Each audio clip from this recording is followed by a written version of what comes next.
Your wisdom deserves more than a webinar. Imagine turning what you already teach into a structured course that delivers results every single time without adding more to your plate. Hi, and welcome to the U World Order Showcase podcast, where we feature life, health, transformational coaches and spiritual entrepreneurs who are stepping up to be the change they want to see in the world.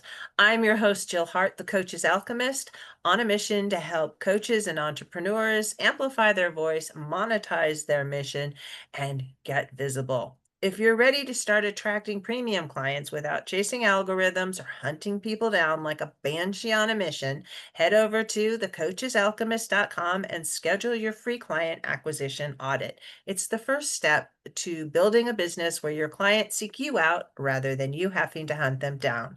Today, we are chatting with Christopher Dundy. Christopher is the CEO of Flagship LMS, specializing in full service Moodle hosting and administration.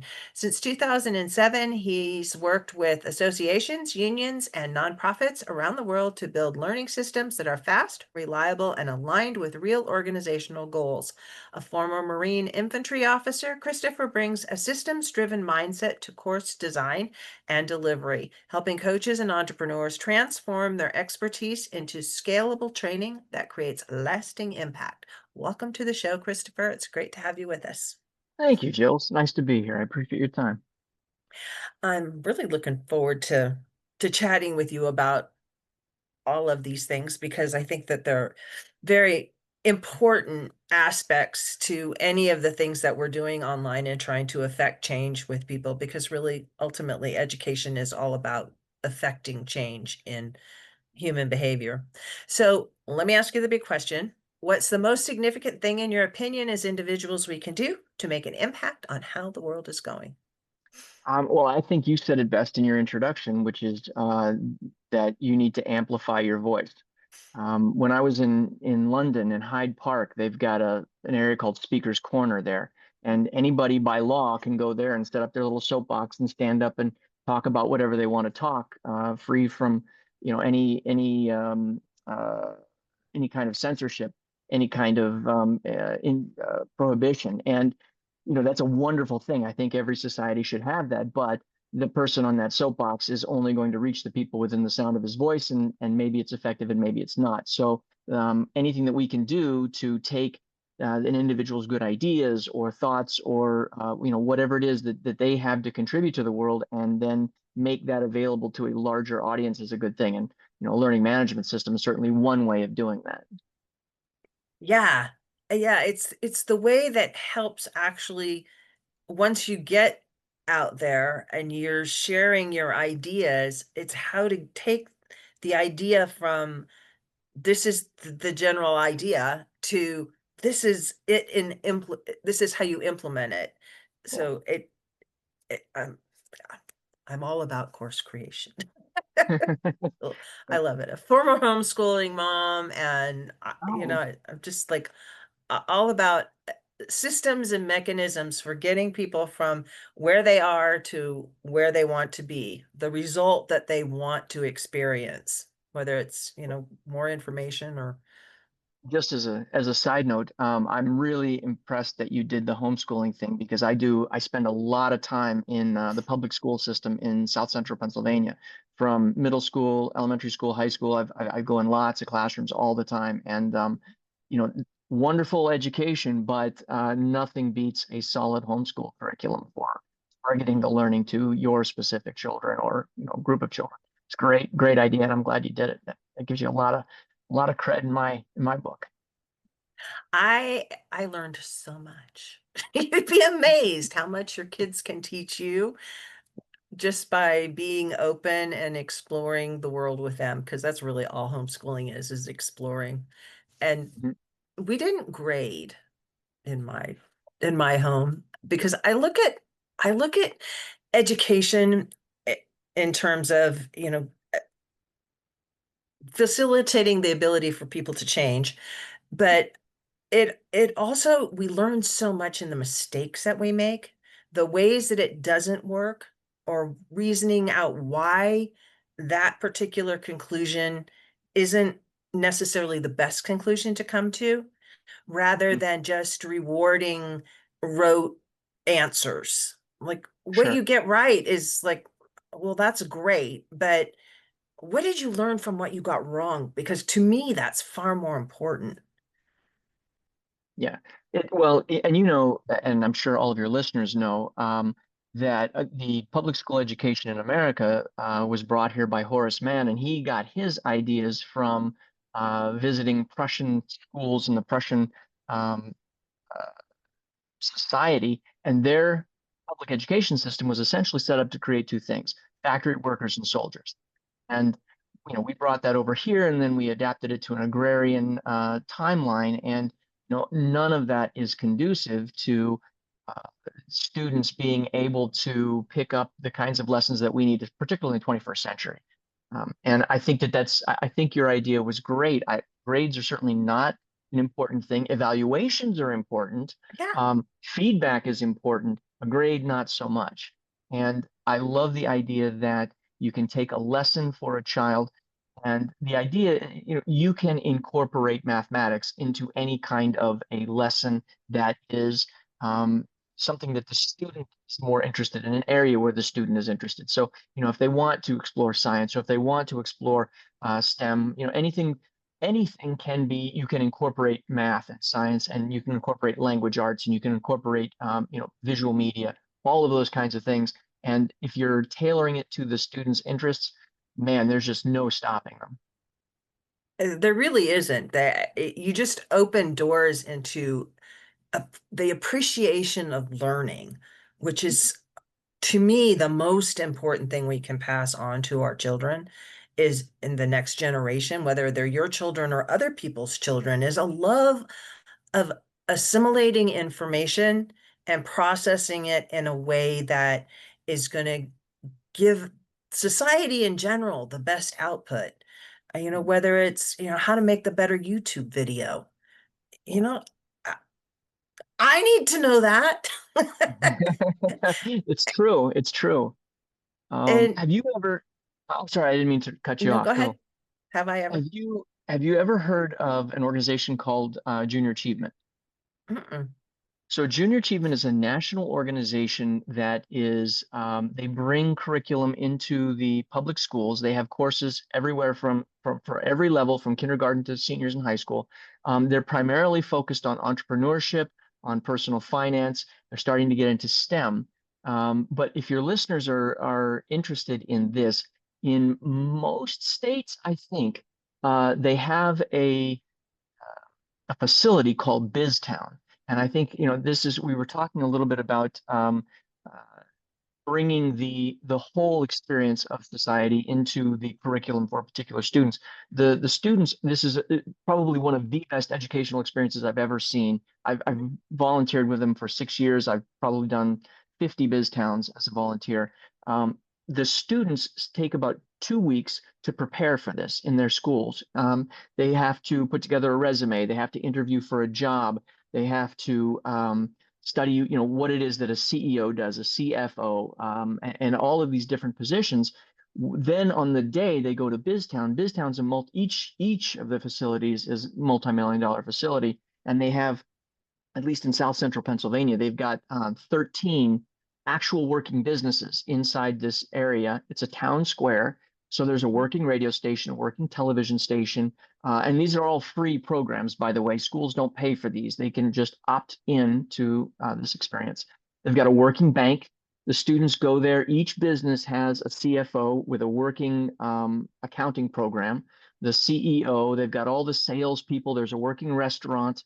There's a mayor and a city hall, and they spend the day there. They earn two paychecks. When they get their paychecks, they take one of them as a hard check. They go to the bank and they deposit it. The second one is a direct deposit. They've got an ATM card. They can check the balance on an ATM machine. They earn their money. They pay their taxes. They go and buy things from all the different vendors there. At the end of the day, the video or the TV station is conducting interviews, and at the end of the day, they have a video of their whole experience with advertisements and the weather and reporting and all of these different things. There's a working magazine, and so at the end of the day, they've got a magazine that they're taking home with them.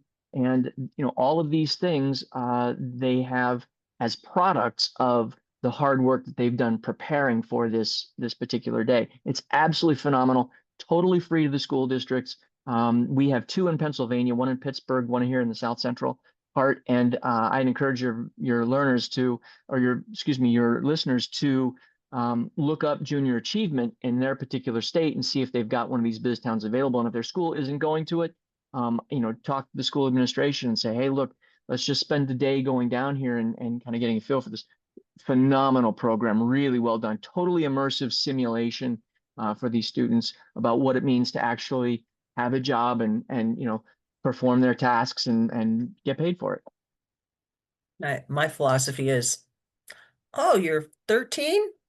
There's a field over there and that farmer needs his pipes moved. Go That's get that job. it. Exactly. Exactly. Yep. There's some So, snow that needs shoveling. Go get it. yeah. Well, I raised most of my kids on a homestead, and we had animals, and there were fields, and they really did have to go move pipe, and they had to get a job when they were like 15, and they graduated when they were 16, so they were all working by the I think time it's they were great. 16, and it just gets them out, especially young men. Young men do not need to be hanging around in school when they're 17 or 18. They're in their prime shape. They should be Yeah. out, like, maybe the military is the option for them, maybe not, but they need to be out doing something physical and moving and letting their minds continue to grow and expand. And you know, we we're wasting a huge resource, to me, in the world today, because we You're right about that. You're right. I grew up in Alaska, and my first job was in the sixth grade working for the Anchorage Daily News. I delivered newspapers in the morning. So in Alaska, in the wintertime, it's completely dark. You've got 2 or 3 feet of snow, and I'm out there. And this sounds like something that you would tell your kids, but I did deliver newspapers in the snow, in the dark, in the below zero temperatures. So I get you're right. The hard work ethic is something that every kid should experience because I do think it sticks with you. And if nothing else, you can tell good stories to your kids. So right, right. And working for a farmer is much better than working for mom and dad, because a farmer doesn't care yeah, what you were doing the night before. They just want yeah, those pipes moved in the pre-dawn hours. And like with you and your newspapers, the newspaper doesn't care. Those yeah, clients, they want those newspapers on their doorstep when they're getting up to have coffee. So that's it. you're either going to do it or you're not getting paid. That is it. Good point. So tell us how Moodle got to be named Moodle. I know you Mhm. you told me, but I don't know. I'm sure there are other people out there that are like, Moodle, what are they Yeah, talking about? yeah, it's a crazy name. So the creator of Moodle is a learning management system. Right now there are dozens of learning management systems out there, but Moodle was one of the first, and it's an open source platform, which means that anybody has access to it. You can download it, set it up on your own computer at home for your kids. If you're doing homeschooling, you need to know a little bit about how to set it up on a server, but there are a lot of step-by-step instructions out there. But it was invented by a gentleman named Martin Dugiamas. He's Australian, and he went to school in the outback. He was also a homeschool student, and his lessons were delivered by airplane at that time. And so he kind of grew up saying, there's got to be a better way to do this. And he went on to pursue computer software design in college, and part of his PhD was these distributed learning environments. And so he went ahead and named this. Moodle is actually an acronym. It stands for Modular Object-Oriented Dynamic Learning Environment. Originally, just as a bit of trivia, the legend is that it was started out as Martin's object-oriented dynamic learning environment, but he thought that was a bit pretentious, so he changed the M to modular instead. But that's how we got Moodle. It's ubiquitous. The federal government, U.S. federal government, uses it in multiple federal agencies. I worked for the Peace Corps as their LMS administrator, and Moodle was the learning management system that the Peace Corps volunteers all around the world, as well as the administration in Washington, D.C., used. Buckingham Palace uses it. There are numerous universities that use it, and that's around the world and in the United States as well. So it is absolutely everywhere, and it is probably the most robust platform that I've ever used. It's can do just about anything, and it's, in my opinion, superior to most of the different platforms that are out there. But of course, since that's what I do for a living, I'm a little biased. So how do you actually work with the whole Moodle system? What do you actually offer clients? So for us, because Moodle is an open source platform and because it's free to anybody in the world, um, you can download it, you can set it up yourself, you can go ahead and create your own courses, etc. But the thing about that is that it's a little complicated to do that because if you have to understand a little bit about servers and how the software gets set up on the server, you have to know a little bit about the installation of software and then the configuration of Moodle itself. And Moodle is feature rich, which is a nice way of saying it can be complicated if you don't know all the settings. And then the last thing is you have to understand how online courses are built. It's not really the same thing as just taking your PowerPoints and putting them up online, although a lot of people do that. But there's more to the construction of a course. And so our job is to take all of that off of your plate. You being, a nonprofit organization like the Pennsylvania State Education Association. The Pennsylvania Teachers Union is one of our clients. Maryland Teachers Union is one of our clients. Large organizations, kind of who we specialize in, but this is our job is to take all of the things that are not your core competencies as an organization off of your plate, so that all you have to do is say, kind of wave your magic wand. We would like to have a course on, and then you provide access to your subject matter experts. Our job then is to tap their experience, their knowledge, and put that into a course on a good-looking learning management system that works smoothly for your clients. So we're kind of the magic wand, if you will, for your training team.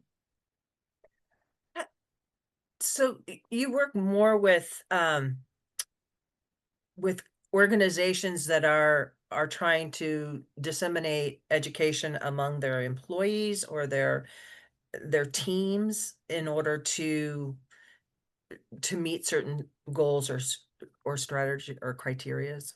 Yeah, that's a great question. So essentially, the people that, or the organizations that we deal with every vertical. We have organizations in the manufacturing space, in the healthcare space, in the education space. We do large companies, but the learning management system in general, learning management system software is good for any size company that has a distributed workforce. So if in the old days you had to send a trainer to some branch to give some updated information, now what you would do is you would put that information online and bring those people in on, company time or their own time to that training so they can access that information. It saves you time and energy. You don't have to have people traveling all over the place and all the ancillary costs associated.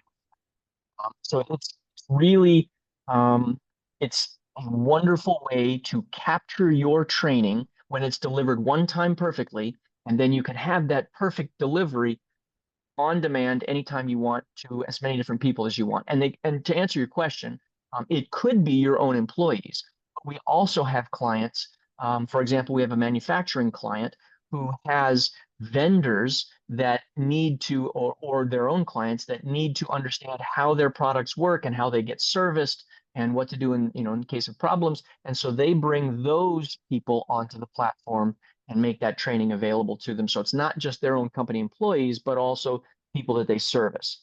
And so really, your imagination is the limit to who can access that training. But the nugget that I like to leave with all of my clients is if you have to say something more than one time, recorded and captured so that you can put it online. You should never have, as an example, we have a healthcare client who has a single employee whose job it is to deliver employee onboarding training every Monday morning to all the people they hired in the last week. And their whole job Tuesday through Friday is to prep for that meeting and then they deliver the training. And I shake my head whenever they do that. Why don't you record that one time, put it online? Yes, maybe you've got to have a little couple of touch points here or there, but generally speaking, you don't need to have an entire employee dedicated to onboarding. Seems like a waste. I, yeah, the the main problem that I see with doing that scenario is that in terms of every week you're preparing for it and then you're delivering this, it's never the same. You Exactly. lack consistency, and there's going to be times you miss stuff that you really need to tell everybody.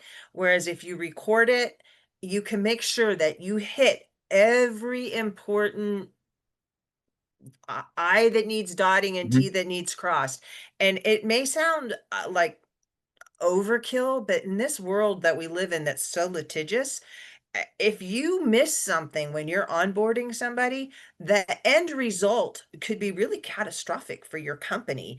If if something happens to that employee and they go back and they say, "But you told me X, Y, and Z, and it's not recorded," so there's nothing, st maybe mostly she says that, but did she really say that?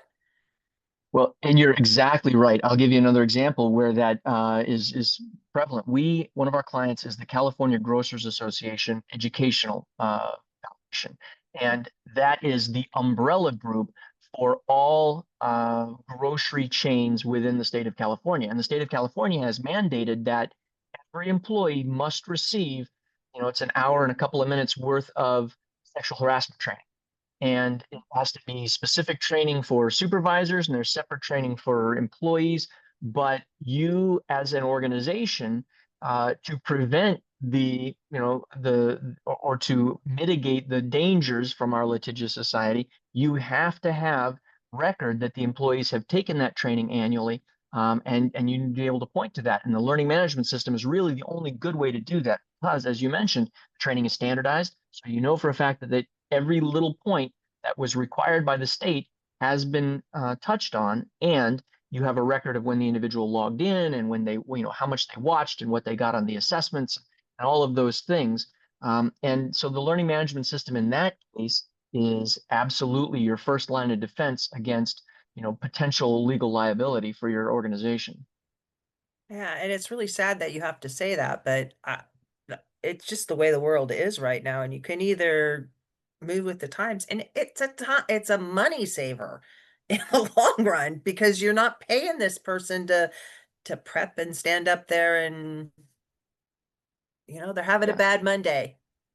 Well, and that's, I'm glad that you brought up the money aspect of it, because a lot of my clients, this is kind of a secondary consideration for them. And I try to preach this. The learning management system is not a cost center. It's not something that's just sucking revenue away from your other, initiatives. It is an absolute revenue driver. And the reason it is because the only thing that is going to make your company successful is a well-trained and well-motivated workforce. And the way to do that is to provide them with the training that they need in a standardized format such that your product or service is delivered in the same way every single time. It's the same way, McDonald's French fries taste the same around the world. Your employee experience or your customer's experience should be the same everywhere as well. And it's only by standardizing the training that that can happen. Yeah, and even smaller companies, I'm talking 50 or 100 employees, maybe even 25 employees. You start there because you develop systems that can grow with you. Doing these one-offs with a human being, and I'm very pro-human, but there's just like there's times when a, a mechanized system will help everyone on a larger scale than just trying to do it onesie twosies.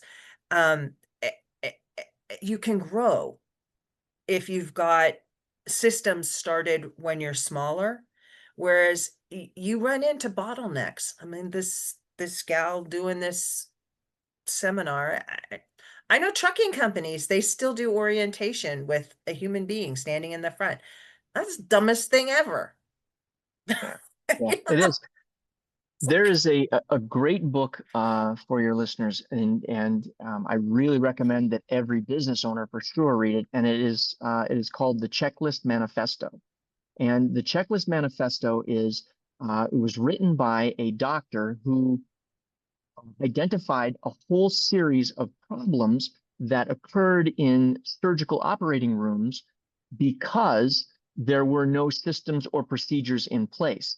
And we're talking little things, things you would think would be common sense. For example, count the number of sponges before you begin the operation, and then count the number of sponges at the end of the operation. If the numbers don't match, there's a problem. Let's go back and investigate. Little things like that. But because they didn't have those in place, post-surgical complications were a huge problem for a lot of hospitals, not only from patient care standpoint, but also from potential litigation later on. And so the implementation of just a simple checklist allowed the doctors to be able to cut down drastically on those kinds of complications and potential, legal problems.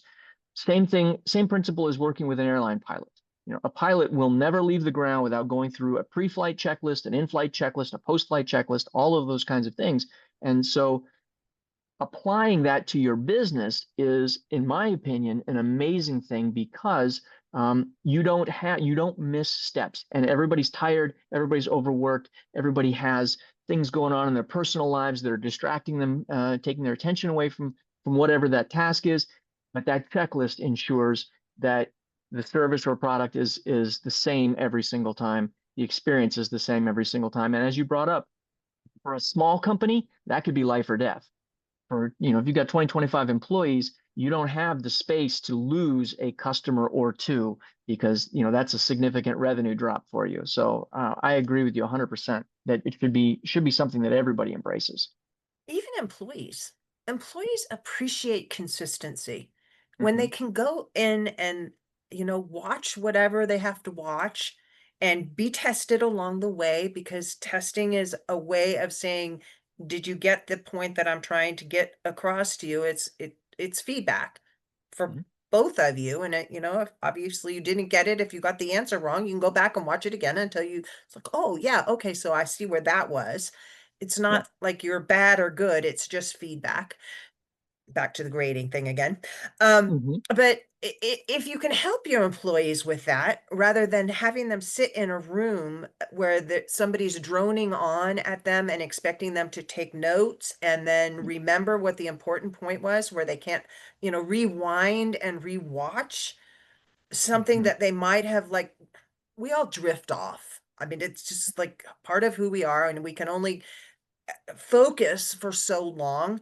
And usually those orientations that are human led are going to be, there's going to be somebody up there talking for a really long time, and you can't get up and move away and let your brain, like, let it filter in, which it's just how we are. We need to, like, have a moment and think about what we're learning.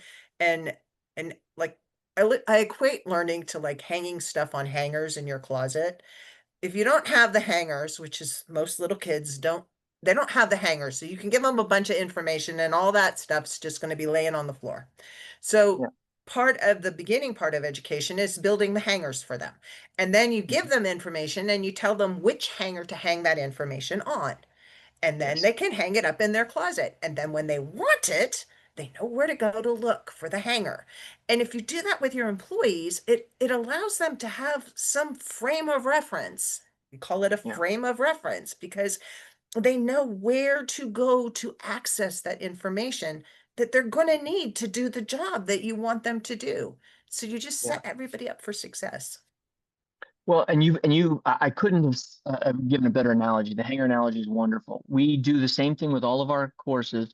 The idea is that you first give the pre-knowledge, the idea that this particular task relates to something you've already done because, and then Mhm. once they've got that, which is the hanger that you've described, then you can begin to introduce something new. They've already got that architecture. They've got that thing that they can connect it to. So that's huge. The other thing I think that you brought up, which is a big issue in the online learning space, is the idea that a talking head is the best way to convey information to people or to get them to learn something. And it's not, absolutely. There are two terms when we talk about online education, or talk about education in general. We have pedagogy and andragogy. Most people are familiar with pedagogy and they use that as the umbrella for everything associated with learning. Pedagogy specifically means teaching children. Andragogy is specifically teaching adults. And the idea is that adults actually learn differently from students. One of the things that adults really need in order to be engaged in their learning is need to know what it is that they're going to be learning right up front. What is that thing that we are expected to accomplish? And then Where's the hanger? What's the hanger? And then why does that relate to what I'm doing? How is it going to improve my life right now? It can't be ambiguous. It's got to be very crystal clear. Why do I need to know this? Why do I need to know it right now? How's it going to affect me? But human beings in general, and adults in particular, don't learn as effectively when you're just talking at them and maybe they're sort of sitting and passively taking notes. The idea is that they need to be engaged in some kind of problem solving, because this also allows them to be able to connect this knowledge to previous experiences or previous knowledge. And that is something that the clients that we deal with don't often embrace. For them, because they've got so much going on with their core competencies, it's very difficult for them to sort of separate change hats, if you will, to the training area, and then figure out how we can best give this information. Particularly subject matter experts who've got 30 years of experience are not great often at explaining to a novice how or why they need to know this. And so our job is to help you create scenarios in which your users can now take this information and apply it somehow to solve a problem. And when they do that, we find that the learning outcomes are remembered substantially longer. It's that whole Ebbinghaus forgetting curve, if your learners or your listeners are familiar with that. If you don't give the information in a particular format and then we call it a recursive training, they revisit that periodically at intervals, then the learners, after a month, they lose 80% of it. They lose 80% of what you just spent an hour trying to teach them. And so it's a waste of their time, it's a waste of your money, and it's just not really good education. So that's one of the things that we also like to help our clients with. How can you maximize the knowledge absorption and retention? Because it's just not enough to put up a video and let your users watch it. What you said is priceless. Thank you. I just had like a light bulb moment in my life in terms of well, I'll just tell you, I'm getting ready to create a video channel, and I my mind has been like all over the place on how I want to do it. I know what the end result is, but in terms of it's going to be a channel about educating people on how to do stuff. But I think what you said was that you need to give them a puzzle and make them feel like they're collaborating in finding the answer. And you're going to seed along the way in the training how to get the right answer to fix this puzzle. But you tell them what the problem is up front. This is the problem. Come along with me and see if you can figure it out before we get there. So that makes the person like, okay, was that a clue? You know, it's kind of like writing a book, you know, you need to like seed stuff in there to hook them, to continue hooking them along to get to the end so that they can get the result that they need to get in order to, you know, meet whatever criteria the company might have for them, but for their own personal satisfaction. They want to get to the end and find out what the answer really is. Did Yes. I get it right? That's exactly right. And Jill, the buzzword for this is gamification. And Okay. the problem that we've got for all of the trainers that are out there is gamification in most people's minds, and particularly in corporate trainers, it equates to PBL, points, badges, and leaderboards. And Mhm. PBL is the very tip of the gamification iceberg. And there's so much below the waterline. And most of it, PBL really, we know from a lot of experimentation, is not very effective with adults. Kids tend to like it. They like to, the competition, and then that's, but for adults, we don't really embrace that as much as people would like to think we do. But what we do embrace, which falls under that below the waterline part of the iceberg, is exactly as you mentioned: the puzzle, the adventure, the journey, the thing that we've got to do to get to that final answer. And it's all it is at the very bottom line. Gamification is just about generating dopamine hits in your users on a consistent basis, whatever that happens to be. And surprises do that. The minimum that I tell my clients is, got a series of, you know, PDFs or something that they've got to go through, these the stultifying, soul crushing kind of training that you're just taking from the offline world and you're putting online. Um, Intersperse that with a video of a cat doing something cute. Have that video hidden. It's like a little Easter egg. It only pops up and opens once they've completed the first PDF or something. It stays for a period of time, and then when they start the next PDF, it disappears, never to be seen again. But what that does is, because it's unexpected, it generates that dopamine hit in your user, and they start now going through the rest of the training, wondering what other little surprises are going to pop up when that happens. That's just one quick and easy way that you can do that. But if you have the time, if you are willing to create that sustained consecutive thought, then you can come up with the ideas that you just articulated, which are, those puzzles, those journeys, those adventures that you can kind of send your users on. It takes time and energy to put that together, but the results are substantially more long term than you would from just having them kind of go through the video or a PDF or whatever it is. It's really they're going to appreciate that. And people learn in different ways. We have the visual learners, but we have the tactile learners. And it's hard in some ways to do tactile online with online learning, but you can tell people to write stuff down. People still have pens and paper, or open your notebook and type. Then you're doing something with your body. And when you can incorporate more than one learning modality into what you're trying to get somebody to cement in their being, uh, you need to come at it from a couple of different angles. You Mhm. may be primarily a visual learner or an auditory learner, but if you're just watching videos and you don't think to write stuff down, then, you know, Well, you're right, Jill. And I don't want to come across to your listeners as if a learning management system is the panacea for all of your training ills. It isn't. There are certain circumstances in which in-person training is appropriate and necessary.